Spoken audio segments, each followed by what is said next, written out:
morning, good afternoon, good evening, depending on where you are and when you are seeing this. You're welcome to another episode of the Gifted TV show. And today I have an amazing person on set with me.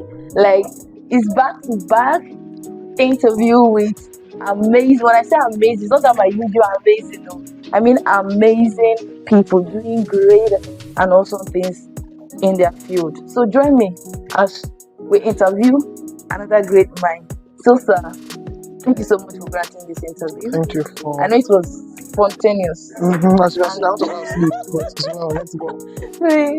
Okay, so let's meet you. Can you introduce yourself to us? Oh, my name is Joseph, and I'm a business consultant. I help business owners and creators get seen, heard, and hired on LinkedIn.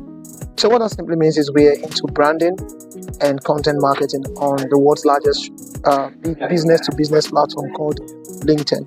Yeah.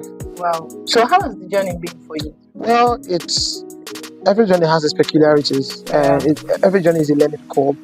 You sometimes go through the highs and lows. It's not always going to be high. It's also not always going to be low. So it's what's the word? You don't expect ease along the way. Yeah. You have to embrace the struggle, embrace the journey. It takes a determined heart who loves the journey, not just the destination. So it's really not a question of how's the journey been. It's really more about how have you been coping with the journey, because we love the journey, not the destination. So if you love the journey more than the destination, you walk farther than the one who loves the destination. So for us, it's not a destination thing. It's a life of continuous improvement, learning, highs and lows until you get to that standard or to that point of self-actualization. So why did you choose that part? Why not learning web design, the basic stuff that young people do now? Folks, thing is, a lot of people are sleeping on sales and marketing because whatever you do, you need it. Even web designers need us. Wow. And when it comes to young folks who wants to learn a skill, I always say learn a business model that is evergreen. Sales is arguably one of the oldest, most desirable skills in the world. Because come with me, whether you are in engineering, you're a doctor, you're a professional, even as a web designer, it's one thing to work on tech projects, but it's another thing to sell them. You can spend billions on tech projects. If you don't know how to sell them, they will crash. So every business rises and falls on marketing. And so where's the best place to be on if not marketing? Wow. Just one day. All right. So now another question is, has it been challenging having to work with different businesses in different industry? You just have to keep an open mind to learning, because every business has its peculiarities. So it's not a one size fits all. The way you would treat, let's say, an agri business, it's not the way you would treat an ed tech. It's not the way you would treat, let's say, an athletics, sports and fitness business, and even health. So you have to be always on your toes, like constantly updating, constantly learning, constantly improving, constantly researching. So we're in an information age where information is fast updating, and what you think now you know today could become obsolete the next day. So there's always a need to stay up to date in learning and improving, in collaborating with the teams you're working with, learning with those who have been there and done that. So yeah, that's how it's been, constantly evolving and learning along the way. So you say how many industries have you worked with? Different industries. We have the tech, we have the agriculture, we have how many of them so far? Well, it's a hard pick, because B2C wise, we've worked with at least 10 plus industries, because we have people, either you're 9-to-5ers, you're students, you're civil servant, you're in agriculture, you are in real estate, you are in engineering, specifically maritime engineering. You have the Web3 space, crypto, and all that. You have health, and you have consulting and businesses, and what else? So yeah, we practically touched every single aspect, either through the B2C, where we one-to-many, we're coaching people to do it themselves, but on a one-on-one basis, we'd say maybe five plus industries, and these industries are not always interrelated, and that's why, like I mentioned, you have to consistently be on the run, learning, improving, updating yourself. Right now, for example, the Web3 space is booming, and not many people are paying attention to detail. And I, for one myself, recently collaborated with the top founder of a Web3 tech firm to learn, because I know in the next 5 years plus, everything is literally going to evolve more into becoming Web3 dependent. Like, for example, when I started digital marketing as a 2019, I knew, because let's just say I got to know it, that it would be the future. Because at that time, this was pre-COVID, where businesses were still using the traditional method of in-person, one-on-one. But after COVID, it revolutionized businesses completely. Now, more of marketing budgets are shifted online. So again, the Web3 space is getting to the point where we have decentralized finance, and we are seeing how the volatile nature of fiat currencies. And so what folks like us do is we spot trends and we jump on them to learn. Awesome. Can we talk about your growth? Well, for me, I would say the growth has been impressive, because when we started from earning 40K per month. Wow. As graduates. You know now, how many people there pass 50K? As graduates, so we went from earning 40K per month to pursuing 150K per month jobs, which was our dream job, quote and unquote, to consistently doing a minimum of $1 million per month, $2 million plus, and aiming to build 10K per month dollars type of business. Yeah. So the growth really, I love something about when you transition or pivot into the online space. Your growth is dependent on your hunger. It's not tied to how far or how low.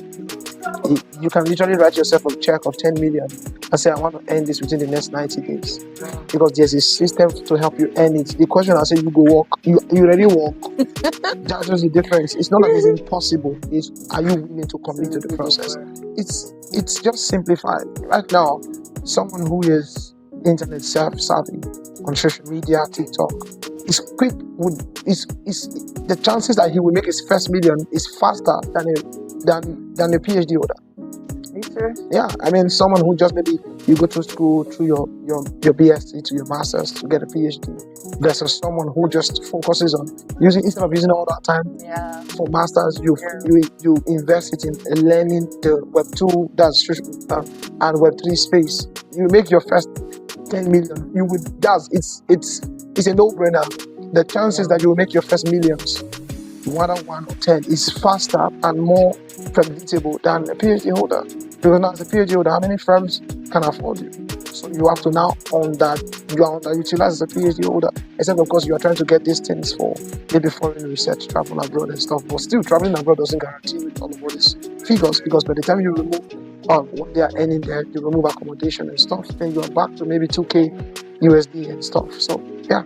Alright, so my next question is, what was the inspiration behind all of this? Because for you to be this passionate about what you do, something must have sparked it. The inspiration was Sakwa now, the girl is trying inspiration. Like you're very mixed. One day. You're a mixed person. See, I like to keep it real, man. Not be English, not be cho. Now workings, that's what matters. The inspiration was when I got my first 9-to-5 job as a youth corper. So I was earning 25K. Then after I finished youth service, they retained me and increased my salary to 40K as a graduate. And all my years, 4 years of being in the university, spending thousands to get a BSc, and I'm earning 40K per month. Like, dude, come on, make it make sense. And the level of stress I undergo, tension, insults, abuse, deprivation, no control of my time, and how I still did not get my money on time. Wow, made me realize that by the time I left that workplace, I was being owed at least 3 months' salary. Are you serious? Wow. So it dawned on me that I can't do this for long. It dawned on me that even if I go to a workplace where I'm being paid more, it means I'm going to work more. It means I'm going to have less of my time. And the goal of money is called time freedom. If you're making so much, but you ain't got no time to yourself, you're still just a slave of the workplace. You are a modern day slave. Because who is a slave? It's you have to need someone's permission to leave. someone's permission to go on a vacation. I mean, if I was working a 9 to 5, I wouldn't be here. Yeah, that's true. I would have to apply. And this vacation came quite impromptu. But because I have the control of my time, while I'm on the vacation, I'm still making my money, I'm still doing my business. And that is why, if anyone is watching this or listening, it's not a hard fast rule. If you want the 9 to 5 space, good for you. But if you really want time freedom, then you should consider learning or pivoting into a space that allows you to have more of your time. Wow. So, what will be your advice to young people who are currently where you were? My biggest advice is find a skill and start anywhere. Graphics design, sales and marketing, affiliate marketing, social media marketing, Web3 crypto, not really crypto investing, but learning about blockchain technology.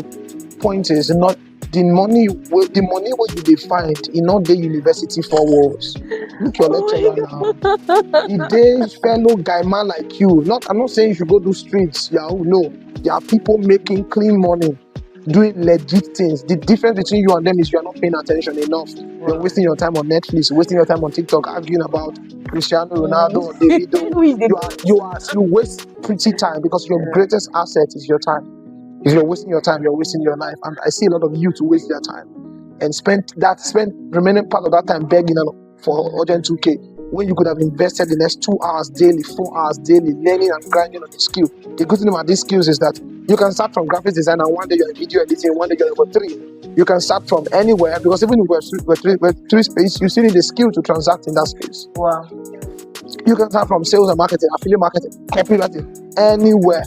What you focus on will expand. As long as you are always willing for more to scale, you will find opportunities that you are open for.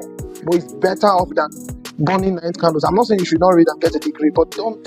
There are people who still think that their success is tied to their degree, their CGPA. I know what I know now, back in school, reading political science. Wow. Except you are reading medicine, all those kind of things where we say human life, law.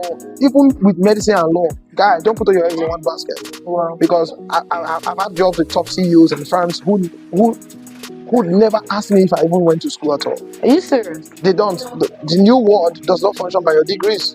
They function by your skill, not the certificate, now certificates. So it's not a question of what you it's not a question of what you have in your certificate. It's a question of what you sabi. Yeah. If we take your certificate out of you, what can you really offer? And people are in need of these things. People are in need of marketers. They are in need of designers. They are in need of editors. They are in need of me. You are well where we are right now. We are where we treated to a 3-day treat. What maybe at least 300,000 vacation. It's because of the value they know we have to offer. Nobody just invests money on rubbish. People don't cast money on you if you are not first valuable. So money gravitates toward value. If you are looking for money, it's not in your degree, it's in the value you have to offer. And how do you do that? Build up a skill. It could be virtual assistance. It could be just start from the one way hungry you. The one way you know say I go feed one. Put mind there. If you focus, it will expand. Oh my God, this is one of the funniest interviews. Because you know you're very funny. My sister, that's all now. What to do now? I agree to. Alright, so please, I want you to touch on mentorship. Mentorship is important. It's people say there's no shortcut to success. Well, I say the shortcut to success is called mentorship. Rather than trying to do it yourself. Think of mentorship this way. If you're looking for a book that you go to a library with over 1,000 books. Chances that if you do it yourself, you will find the book after hours of nerve-wracking, back-breaking search. You would eventually find it, but you would have wasted quality time. Maybe by the time you find the book, it would have been too dark or too tired to read. But mentorship is meeting the librarian to say, show me where this book is. That's the difference. You find the book, save time, and work faster. So one of the biggest things that helped me, by the time I made my first $500,000 online, one of the first things I invested that money into was mentorship. I was already making money, getting results. I saw someone who was doing more, who was a step ahead of me, who was in the same niche or space or industry with me that I could learn from. And then I paid this person to say, teach me your ways. Too many people are looking for free knowledge. I mean, you spend money buying phones, clothes, shoes, but you cannot invest that same amount of time or money on mentorship. They would rather ask you to give it to them for free. Free. But they won't take iPhone to give them, Apple to give them the phones for free. They will actually buy it. So people spend money on what they prioritize. It's not a question of what you have or don't have. Right now, so they talk now. If I say give me 1 million, you say no. But if I tell you your mom is at dying point and you need 1 million, that 1 million will come out. So it's not a question of I don't have or I have. It's a question of I want and I need it. Yeah. When there is a will of necessity, a way we always come out. That's something I've noticed about life. Wow. Well, so are you saying basically that mentorship was one of the things that pushed you to this? Mentorship is, in fact, it's a life of consistent mentorship, because one mentor can't give you everything. So cannot give you everything. So you have to consistently look out for people who are where you are trying to attain to. Some of your next milestones is already someone's throwback. Wow. You understand? So meet those people and learn from them. Save yourself the stress. Like, the biggest life hack I've learned is investing in coaching and mentorship. It's wisdom, knowing the right place to invest your time and energy. You either pay in cash or you eventually pay in time or kind. And the problem with time and money, if you ever have come to a debate, a dilemma where you have to trade time or money, always trade money. Because time lost can never be gotten back, but money lost can always be gotten back. Wow. So you can lose 1 million today and gain 10 million today. You can lose 1 billion today and become a trillionaire tomorrow. Wow. Every billionaire you see today has lost money one way or another. But if you are 20 today, you can never be 20 tomorrow. It's true. If you are 30 today, you can never be 30 next year. You are only 30 once, you are only 20 once. So time lost can never be regained. And that is why you must always trade money for time. It's the reason why if you're going somewhere, instead of trekking, you could actually use Google Maps and you can trek to any part of this country. I'm serious. I've trekked, when Sapa booked me one time, I used Google Maps, put my house address, I trekked for 1 hour, 15 minutes. I'm telling you. But a bike ride could have taken me there for maybe 10 minutes. Yeah. But I trekked for 1 hour, 15 minutes. Wow. So why do you pay ride to take you to your destination? Is to save time. Because when anything that involves spending your time on, it's also sapping your energy. Yeah. Whatever saps your time, saps your energy. And these are two of the most important elements you need to become a success. It's not even more work. It's time and energy. Because if you have a project to work on, but your energy is low, you can do nothing. If you have a lot to do and you ain't got no time, you can do nothing. But if you save time and you have enough time, ample energy for work, you can always create, recreate, invent stuff. So every time you are in a dilemma, whether to trade time versus money, please always choose money, because money lost can be gained back, but time lost will never be gained back. Wow, that's so insightful. I mean, I feel good hearing that, Damn, bro. Good. Forgive me, I'm laughing. Oh my God, you're this funny. I thought you were this serious person. I could be a vibe depending on my mood. Yeah. So this mode is so nice. Keep it down. Alright, so to round up all of this, so what would be your pattern word to our audience of young people who are trying to find their way through life? See, the best way to find your way is to look for someone who has been through that path. So wherever you're going, someone has been there. Not be used to that. So which one be I define my way? Where to be the destination? If na money you define, look for who don't make money, plaster. Say, guys, show me way, give me update. If it's marital, if it's financial, if it's business, if it's a skill, if it's academic success, there's someone who has been where you're trying to go. Look for them. That's why I said mentorship is a life hack. Because it's foolhardy, it's foolishness to tread a path you've never been and feel you are smart enough to do it yourself. When there are people who have been there, why would they lost? Because you don't know where they go, but you should get put. Oh my God. That's so now. That's the reason people fall. Delta. I'm from Benin now, Mama. I said it. I'm funny to have so many people here. So that's what many lost. So if you need to find your way, it's really to know, where am I going to? Most of the time people don't know where they're going to. So you need to first sit down and identify what success means for you. Okay, I was talking to someone some days back, and she was like, do you know, with this my tailoring business, I can make a lot of money. I'm like, yes, but it will take you time. So People always say, don't look for money, look for value. That's rubbish. I'll tell you why. It's an half truth. Because if we focus on look for value, we could be exerting energy on what does not compensate for our time. So the wisdom is look for where gives you the most return on your investment and focus on delivering value. Because you can deliver value as a tailor, but there is a ceiling to which your tailoring job can never pay. Exactly. You can deliver value as a caterer, there is a ceiling to which your catering can pay. If I want it, so it now depends on what you are trying to achieve. If I'm trying to make 2 million, then I would be stupid to say I want to deliver value as a secretary. No. Come on. No. I will deliver value, yes. Oga will promote me, yes. But at best, it will be 20k extra to my 150k salary. Yeah. I'm delivering value, yes, but I'm exerting energy in the wrong direction. So it's not always true to say look for value first. It's not exactly value first. Let's not kid ourselves. Not be small picking. Value, not the pay school fees. You hear me? I clear you. Are you listening to it like I said? So what do you go first find? Find where if you put 1, it will give you 10. If you put 2, it will give you 15. Where pays you the most? That's wisdom. The first thing, it says by wise plannings and house built. Do you understand that? By counsel make thy war. So you don't go fight first. You make true counsel. So you say, okay, what are my options? I always ask that question. That is why I'm never anxious about anything. No matter the biggest trash moment I find myself in, I'm like, okay, think. What are your options? Option 1, do nothing. Okay, nothing will happen. Option 2, do this. Option 3, so check what your options are. Option 1 is work a 9 to 5 job. Struggle for many years to get increased to a level, maybe as a civil servant, before you can earn. The real deal is what you find. If you're trying to build, maybe, okay, my priority is career advancement because career advancement in this field gives me some level of recognition, then fine. But if you're trying to make money as a person, then you look for where gives you the most return on your investment that you can learn. And that's why I always say it's not always about what you're passionate about. It's about what works that you can develop passion around. Oh, wisdom.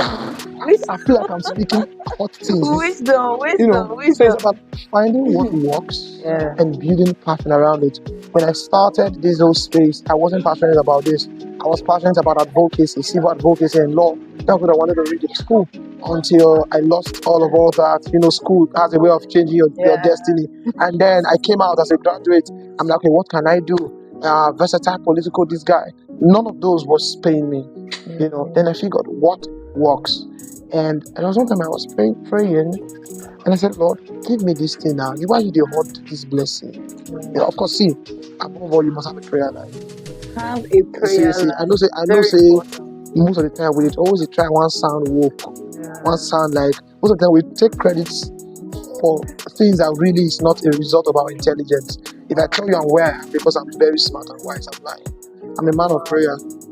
See, I don't play with that place because that is the place of answers. And so when I prayed and said, Lord, why are you hoarding these blessings? Why are you not promoting me? Why are you not blessing me? Why are you not enlarging my coast? I became rude one day. I said, give me this thing. So it was more like, give me this thing or I'll convert. I'll go and do something else. I'll go and do something drastic. And the Lord said to me, He said, son, I'm not holding back. Find what you don't know and what you are not doing. Whatever you don't have right now, even you as a person or myself, it's not because the results are lacking. It's a result of what we don't know, what we're not doing. Check right now. If I ask you, what's your monthly intake? What's your monthly income? It's because of the capacity you built. Right now, if I have 10 million naira, what do you have in your life or in your head that 10 million naira can rest on with a thank you? You heard that woman saying earlier that she made her first 100 million by offering a million naira value offer to 100 people, and they paid with a thank you. And then I began to ask myself, what can I scale up in my coaching business or as a serviceman for a million naira each? And that began to make me think that you need to sit up. And that is the secret. It's really about what you don't know and what you are not doing. It's called capacity. Wealth is like rain. It's always falling. It has its seasons. There's the rainy season, there's dry season. Wealth is also a season. It's like rain. But you see, what you take out of the rain is tied to your capacity, not the rain. If you go to a cup with a cup, you're going to get a cup full. If you go with a drum, you're going to get a drum full. If you go with a tank, you're going to get a tank full. What you get out of the rain is not tied to the rain. It's tied to what we call capacity. So that's why I said if I was to bring 10 million on the table for something you can actually offer, not be dash me now, not be a beg, something you can actually offer, do you have? It's not to answer, it's to think. When you think like this, it provokes you. That is why I said you no longer put value first. You put what gives you the highest return on investment and offer value in it. Mama, wisdom. Can't you see I'm just staring at you? I'm just seated staring at you. I can't even move because wow. It's the one thing that helped me grow fast. And the biggest regret I have is I wish I learned it earlier. I don't know the people you're going to show this, but I really genuinely pray that a lot of our people would wake up. It dawned on me so much so that money is not lacking. You just lack the ability to keep it. You lack the capacity to retain it. And that is why our pitch earlier was really about teaching people, because a lot of people are clueless. Many popular people, even influencers, who are still clueless about money.